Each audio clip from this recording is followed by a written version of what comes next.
Министрлер кабинетинин төрагасынын орун басары. Бүгін 26 февральда министрлер кабинетінің төрағасының орынбасары, Улуттук коопсуздук мамлекеттик комитетінің төрағасы, Кыргыз футбол биримдигинин президенти Камчыбек Ташиев Баткен шаарындагы 10 000 кишиге ылайыкталган стадиондун мезгил кутусун салды. Аземде сөз сүйлөп жатып, бир катар маанилүү учурларга токтолду. Спорттун түрлөрүнө кызыккан ул кыздарыбыз арбын. Чек ара тарапташ Баткен аймагынан да спорт жаатында өлкөнүн кызыл байрагын бийик желбирете турган ул кыздарыбыз чыгат деген аруу тилек менен аталган заманбап стадиондун курулушун баштоого бел байладык.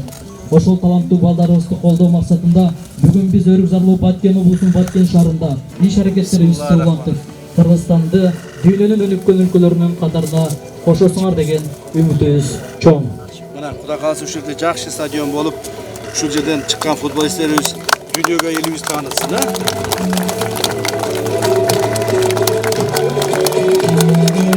Мамлекетибизде футбол өтө начар өнүккөн. Ошол футболду жакшылап өнүктүрүү үчүн мамлекет өтө чоң көңүл буруп атат. Былтыркы жылы мына азыр айтып өткөндөй 4,5 миллиард сом акча жумшадык. Быйылкы жылы дагы ошондой деңгээлдеги акчалар жумшалат. Быйылкы жылы Кудай кааласа биз мына бишеде курулуп аткан центральный стадионду айтпаганда, ошо жерлердеги район, облустардагы бардык стадиондорду жаңылайбыз. Бардык жерде жаштарга шарттар түзөбүз.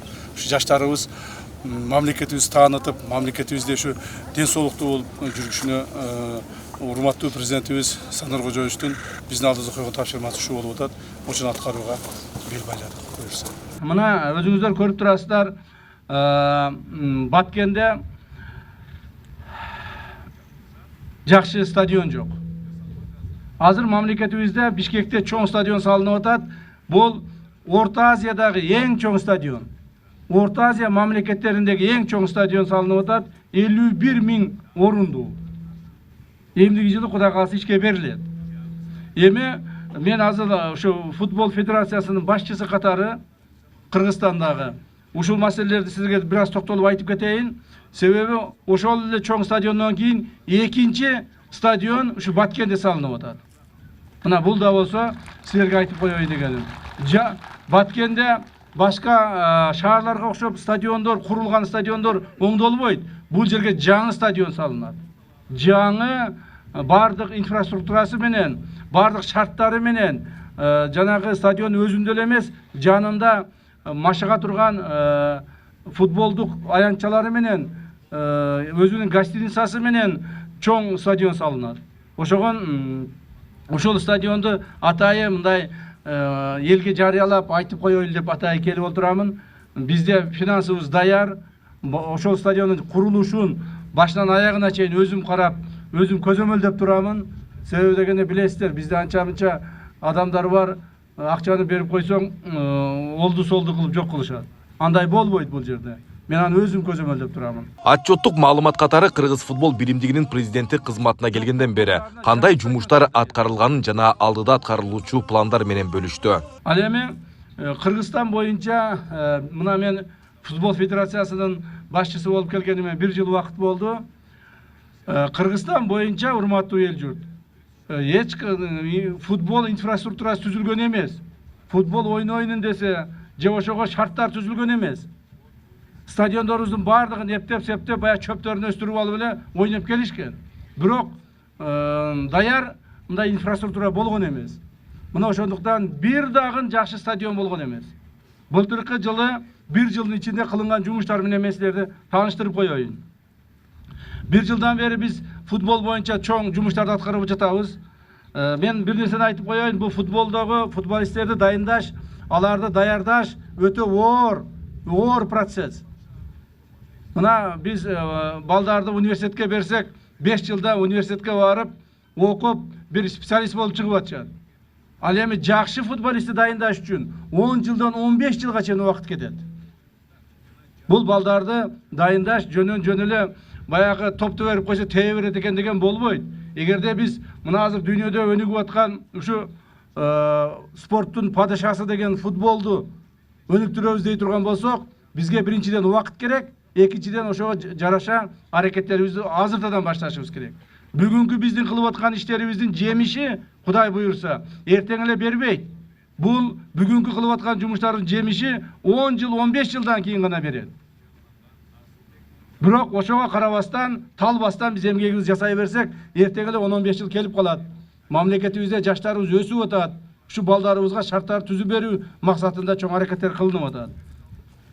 Былтыркы 1 жылдын ичинде кылынган жумуштар боюнча мен кыска тааныштырып өтөйүн. Урматтуу эл журт, мына Жалал Абад шаарындагы стадион Курманбек толугу менен ремонттон өтүп бүттү, 172 миллион сомго. Академия футбола Барселона, Жалал Абад 1 миллион сомго освещениесин коюп бердик. Бирок бул жерде Академия футбол Барселона. Бул Советтер Союзундагы эски мамлекеттердин арасынан бир гана биздин мамлекетте ушу Барселона клубунун франшизасы бар. Ошо Барселона клубунун атайын уруксаты менен курулган академия бар. Бул Жалал Абадта курулду. Муну жанагы жеке ишкерлер курду. Буган бүгүнкү күндө ошо жеке ишкерлер 12 миллион доллар кетирип курган. Жана азыр ал жерде мамлекетибиздин бардык булуң бурчтарынан барып тренировка кылып атышат. Башка мамлекеттерден келип ошол жерде тренировка кылып атышат. Андан кийин Өмүрзаков атындагы Бишкектеги чоң стадиондо 500 миллион коротулду. Кочкор Ата шаарындагы спортивный комплекс Нефтчи 107 миллион. Сүйүнбаев Ош шаарындагы стадион 300 миллион.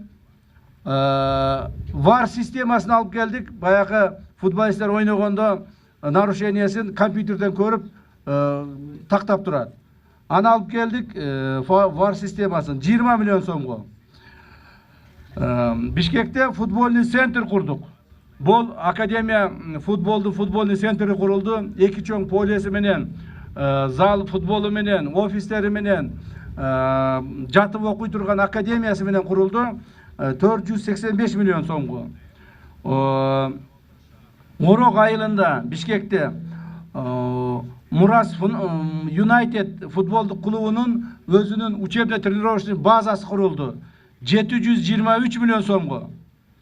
Бишкек шаарындагы Сыдыков атындагы республикалык спорттук колледжге 91 миллион сом кетирдик. Карабалта шаарындагы Манас стадионуна 214 миллион сом кетирдик.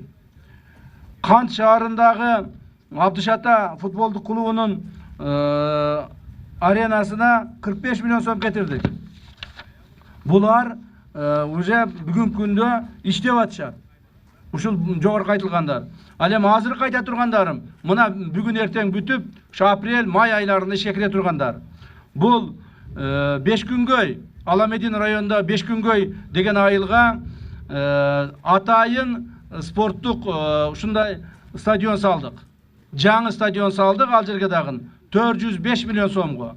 Бирок ал мына бүгүнкү силерге салынып аткан стадиондон кичирээк. Ал жерде 3,5-4 миңдик адам бата турган стадион салдык.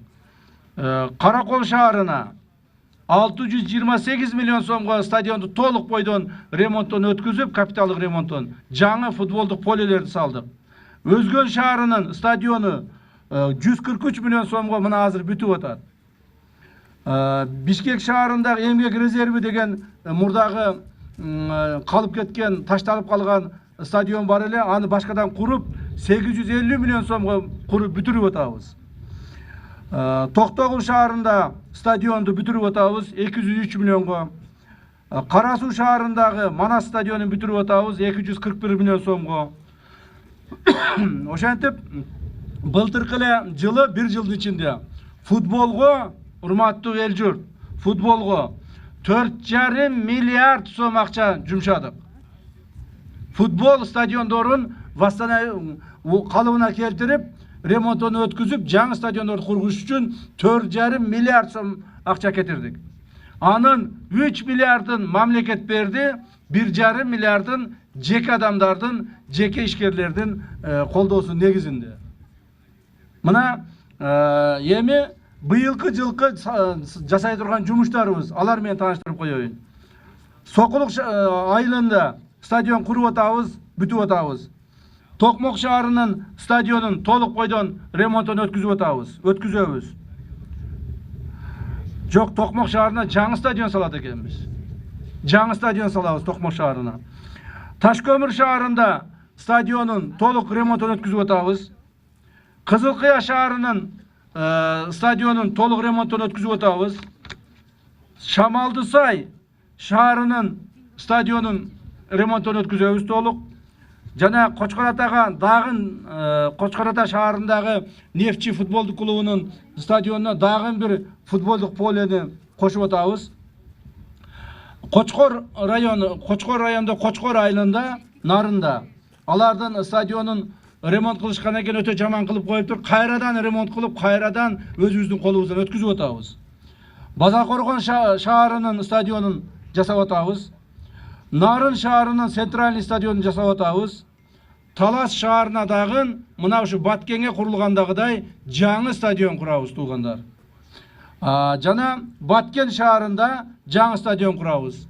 Разақов шаарындағы стадионды капиталдык ремонттон өткүздүрөбүз.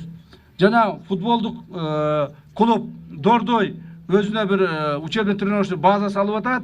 Мурас Юнайтед дагы жаңыдан футболдук 2 жаңы чоң футболдук поле, 6 кичинекей футболдук поле, жана 1 дутик деп коет, воздухопорный жанагы сооружение деп коет. Ошону салып атышат. То есть азыркы күндө футболго кызыккан жаштарыбыз өтө көбөйдү Кыргызстан боюнча. Ошентип быйылкы эле жылы 14 стадионду ордуна келтиребиз. Былтыркы жылы менен отчет берип коеюн аягына чейин. Былтыркы жылы 11 стадионду калыбына келтирдик. Азыркы күндө дагы 6 стадион калыбына келип атат. То есть былтыркы жылда 18 стадион, быйылкы жылы 11 стадионду калыбына келтиребиз. Дагы ушинтип иштей турган болсок, Кудай буйрса дагы бир 4-5 жылда мамлекетибиздеги бардык стадиондорду, бардык район шаарлардагы стадиондорду калыбына келтирип бүтөбүз. Урматтуу эл журт, силер таң калып атсаңар керек. Эмне үчүн эле стадиондорго, эмне үчүн эле ушул жаштарга көбүрөөк акчаны жумшап стадиондорду калыбына келтирип атасыңар деп. Себеби туугандар, ушул 30 жылдык биздин эгемендүүлүгүбүздө бир дагы стадион калыбына келбептир. Жаштарга эч кандай шарт түзүлгөн эмес. Стадиондордун бардыгы талкаланып, каралбай, жаштардын баары ойной турган жери калган эмес. Демек биз ушунун бардыгын кайрадан ордуна калыбына келтиришибиз керек. Жаштарыбызга шарттар түзүп беришибиз керек. Жаштарыбыз келечекте Кудай буйрса кыргыз футболу дүйнөлүк аренада, азиялык аренада чоңдогон көптөгөн ийгиликтерге жетиш керек. Ошого биз шарт түзбөсөк, биз аракет кылбасак, бизге ким келип шарт түзүп берет? Иш-чарага Кыргыз Республикасынын президентинин Баткен облусундагы ыйгарым укуктуу өкүлү Айбек Шаменов баштаган жетекчилер, футболчулар, жергиликтүү тургундар да катышты. Стадиондун жалпы аянты 10 гектарды түзөт. Стадионго караштуу аймак футбол аренасынан сырткары 3 машыгуу оюн талаларын жана 4 кичи футбол аянчаларын камтып, алардын жанында кийим алмаштыруучу бөлмөлөр орун алмакчы. Бул нерсени чынын айтканда футбол сүйүүчүлөр көптөн күткөн. Мындайча айтканда бул условиясы бар. Чоң стадиондор 10 000 адам бата турган. Азыркы учурда Баткен облусунда 10 000 бата турган стадион боюнча жок. Бир эле Алайдын Ош шаарында болбосо, так Баткен облусунда мындай чоң стадион жок. Андыктан бул академия бул абдан чоң салым болот жаш балдарга. Буну биз футболчу катары көптөн бери Стадиондун өзү жана бир футбол аянча жарык берүүчү шам чырактар менен жабдылып, футболдук беттештерди кечки убакта кабыл алууга шарт түзүлөт. Стадиондун аймагында профессионал футболчуларды жана жаш оюнчуларды кабыл ала турган 100 кишилик жатакана комплекси курулат. Футболдук борбордо 200 унага ылайыкталган уна токтотуучу жай орун алат. Мындай футболдук ири инфратүзүм Кыргызстандын эгемендүүлүгүнүн тарыхында Баткен аймагында алгачкы жолу ишке ашууда. Келечекте мына балдарыбызга стадионду куруп берсе өтө жакшы болот. Бардығы неврелерimiz келет. Айсулуу Токонбаевадай болуп, чемпион мир болуп, бардығы дүйнөгө белгилүү болсо өтө жакшы болот да, садагайлайдар. Шону үчүн шу келип куруп берсе, бизге өтө жакшы болот. Камчыбек Ташиев чек ара маселеси жана айрым чет жактан каржыланган сайттар тарабынан кыргыз футболун жандандыруу үчүн бүгүнкү бийлик тарабынан көрүлүп жаткан аракеттерге терс түс берип, жаман жана жалган сөздөрдү таратып жаткандар тууралуу да айтып өттү. Бул жерде бизде Баткен эли, баткендиктер өтө оор шарттарда, кыйынчылыктуу шарттарда жашап жатабыз. Себеби дегенде башка мамлекетибиздин башка райондоруна салыштырмалуу бул жердин шарты катаал. Борбордон алыс жайгашкан, инфратүзүмдөр жок, жана аз, чек ара маселелери өтө кыйнап, акыркы маалдарда кыйналып келе жатасыздар.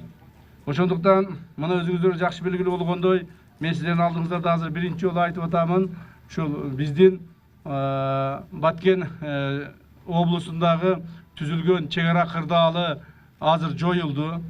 Кудай буюрса, комшу Тажикстан мамлекети менен биз чек ара маселесин чечтик. Кудай буюрса, эртең мен Жогорку Кеңештин биргелешкен комитеттеринде биринчи ирет ушул чек ара маселесин алып чыгабыз жана талкуулайбыз. Андан кийин урматтуу президенттер, мамлекеттин башчылары колду коет. Андан кийин кайрадан парламентке алып кирип, кеңири чоң жыйында ратификациясын өткүзөбүз. Ратификациядан өткөн ошол мыйзамдарды президенттер кол коюп, анан ишке киришет. То есть бул жумуштардын бардыгы ушул бир айдын тегерегинде бүтө турган жумуштар калды. Буюрса, Баткен облусунда чек ара маселеси чечилди деп айтсак болот. Ушул чек ара маселесин чечүү үчүн мына акыркы 4-5 жылдан бери чоң аракеттер көрүлүп келе жатат. Ошону жакшы билесиздер. Мен өзүм ушул жерде Баткенде канча ушул 4-5 жылдан бери тынбай ушу Баткенге каттайм, Баткенди карайм, Баткендин ар түрдүү проблемаларды чечемин, ушуга чуркап жүрөмүн. Өзүңөр муну жакшы билесиздер. Ошонун негизинде биз эми Баткендин чек ара маселеси чечилгенден кийин Баткен облусунун мындан аркы өнүгүү программасын кабыл алышыбыз керек. Баткенди мындан ары өнүктүрүшүбүз керек. Баягы мигрант болуп башка мамлекеттерге кеткен граждандарыбызды кайтарып келишибиз керек. Аларга жумуш орундарын түзүшүбүз керек. Жакшы мектеп, жакшы жолдорду, жаш балдарыбыз, келечек муундарыбыз тарбиялана турган инфраструктураны түзүшүбүз керек. Мына ушул президентибиздин биздин алдыбызга койгон тапшырмасы. Эми мындан ары чек ара чечилгенден кийин Баткендин экономикалык өсүштөрүнө көп көңүл бурабыз. Жана ошого мамлекет тарабынан көптөгөн финансылык каражаттар бөлүнөт. Кудайга шүгүр, бизде бүгүнкү күндө мамлекетибизде мүмкүнчүлүктөрүбүз пайда болду, иштеп атабыз, финансылык мүмкүнчүлүктөрүбүз пайда болду. Ошол пайда болгон мүмкүнчүлүктүн бардыгын элге жумшайбыз эми.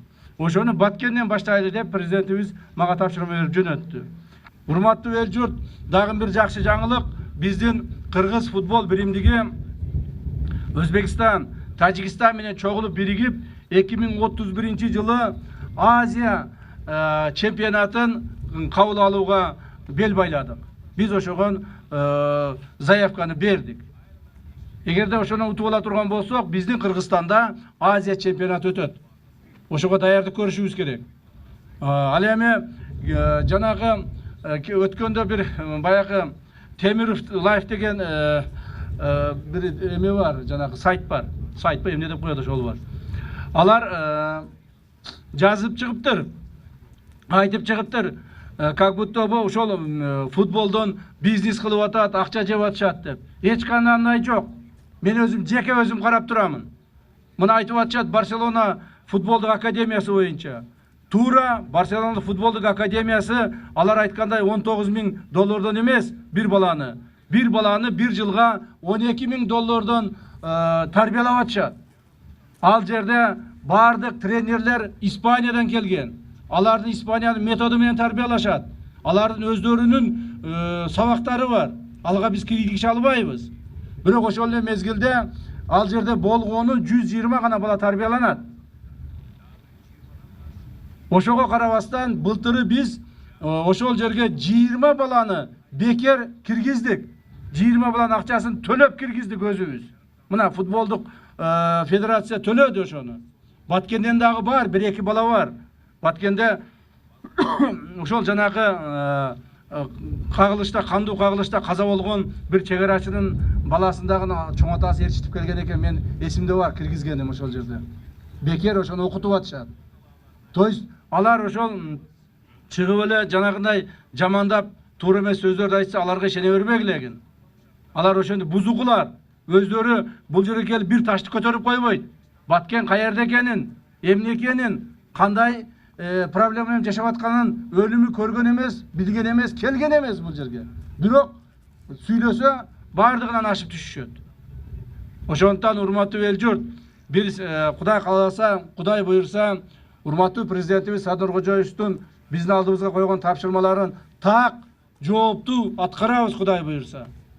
Кудай буйрса Баткенде ушул жерде сонун жаркыраган стадион курулат. Биз ойлоп атабыз, быйыл катуу иштесек, эмдиги жылы стадионду куруп бүтүшүбүз керек деп. Эмдиги жылы стадион куруп бүтүп, мына жаштарга тапшырып беребиз. Баткенде дагы Кудай кааласа сонун жаштар чыгат. Баткенден дагы сонун футболисттер чыгат. Баткендиктер дагы Кудай кааласа чоң-чоң жерлерге барып ойной турган болушат. Ошого шарт түзүү үчүн атайын келдим. Рахмат бардыгыңыздарга, рахмат. Азыркы мына президентибиз Садыр Жапаров, анан келе берсе бери мына Ташиев, Камчыбек Ташиев өтө элге жакшы иштерди кылып атат. Мына мисалы үчүн биринчи ойлосо элдин жыргалчылыгы жакшы жашоо үчүн границабызды чечиш аракетинде турат. Жакында Кудай кааласа буйрса чечилет деп эл ишенип турабыз. Мына элдин жашообу, мына элге кылып аткан иштери азыр Баткенге мына чоң үйлөр түшүп атат. Ипотекага беребиз эл үчүн жаштарга деп. Анан негизги бүгүн курсанчылыгыбыз мына стадион ачылып атат жаштарга. Кудай кааласа биздин Баткенден да жакшы спортсмендер чыгып, Кыргызстандын байрагын өдө көтөрөт деген ниетте турабыз. Кудай кааласа бүгүн эл жакшы менебиз. Баткен шаарындагы бул стадиондун курулушунун аякташы менен облустук жана республикалык маанидеги масштабтуу иш-чараларды өткөрүүгө мыкты шарт түзүлөт. Бул иш-аракеттер Кыргыз Республикасынын президентинен 2024-2034 жылдарга Кыргыз Республикасында футболду андан ары өнүктүрүү боюнча чаралар жөнүндө жарлыгынын алкагында ишке ашууда. Айбек Исабеков, Самирбек Тойчубаев, Регион.